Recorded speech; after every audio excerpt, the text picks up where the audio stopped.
23ஆம் தேதி வாக்குச்சாவடிக்கு போனீங்கன்னா வாக்கு பெட்டியில ஒரே பெட்டி தான், ரொம்ப சுலபம். இங்க காங்கேயத்துல ஒரே பெட்டி, அதுல 2வது இடம் அண்ணன் மூப்பே சாமிநாதனோட பேர் இருக்கும். அதுக்கு பக்கத்துல உதயசூரியன் சின்னம் இருக்கும். அதுல வாக்களிச்சு வாக்கு பெட்டியில 2வது இடம்.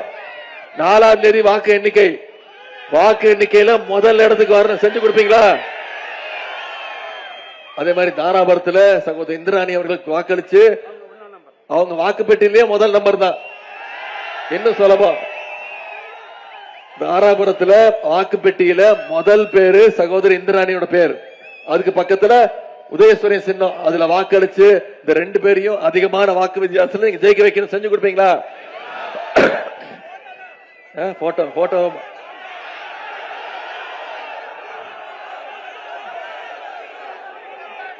போன் கொடுங்க. நான் என்னன்னு சொல்லிடுறேன். நீங்க அரசியல்ல ஒரு மொரட்டு பக்தரை பார்த்திருப்பீங்க, மொரட்டு தொண்டர் கேள்விப்பட்டிருப்பீங்க. ஆனா ஒரு மொரட்டு அடிமையை பார்த்திருக்கீங்களா? இவ்வளவுதான் மேட்டர் முடிஞ்சது. இதைத்தான் சொன்னேன். இதை சொன்னதுக்கு தான் திரு எடப்பாடி பழனிசாமி அவர்கள் என்ன சொல்லிட்டாருன்னா, உதயநிதிக்கு எந்த அனுபவம் கிடையாது, அவருக்கு என்ன அனுபவம் இருக்குன்னு கேட்டாரு. நான் சொன்னேன், ஆமா எனக்கு அனுபவம் கிடையாதுதான், இந்த அனுபவம் எனக்கு கிடையாதுன்னு சொன்னேன்.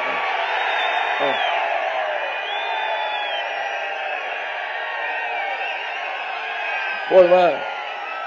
இந்த போட்டோ பார்க்க தான் அவர் ஆசைப்பட்டீங்களா?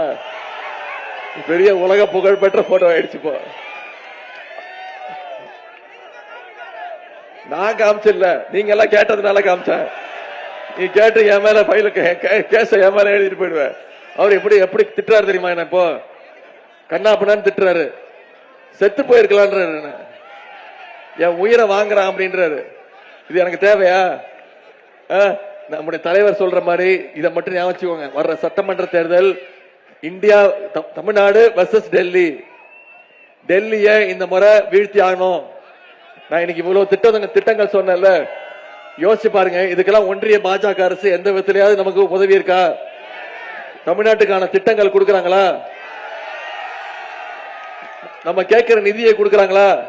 எதுவுமே கொடுக்கறது இல்ல. தமிழ்நாட்டை தொடர்ந்து டெல்லி புறக்கணிச்சிட்டு இருக்கு. ஒன்றிய பாஜக அரசு தமிழ்நாட்டை தொடர்ந்து புறக்கணிக்குது. கல்வி நிதி கொடுக்கறது இல்ல. தமிழ்நாட்டு உரிமை ஒவ்வொரு மாநில உரிமைகளா படிச்சுட்டு இருக்காங்க. இப்ப பாத்தீங்கன்னா நேத்து டீலிமிட்டேஷனை கொண்டு வருவாங்க.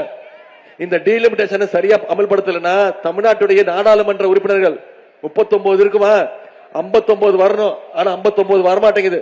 47 தான் கொடுப்போம்னு ஒன்றிய பாஜக அரசு அடம்பிடிக்குது. இப்ப நம்முடைய உரிமைகள்லாம் படிச்சுட்டு இருக்காங்க.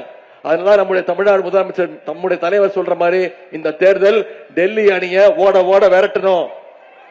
தமிழ்நாடு அணி நாம ஜெயிச்சு காட்டும். செஞ்சு கொடுப்பீங்களா? உங்களை எல்லாம் அன்போடு கேட்கிறேன், பண்போடு கேட்கிறேன், பாசத்தோடு கேட்கிறேன், உரிமையோடு கேட்கிறேன், உங்க வீட்டு பிள்ளையாக இருந்து கேட்கிறேன்.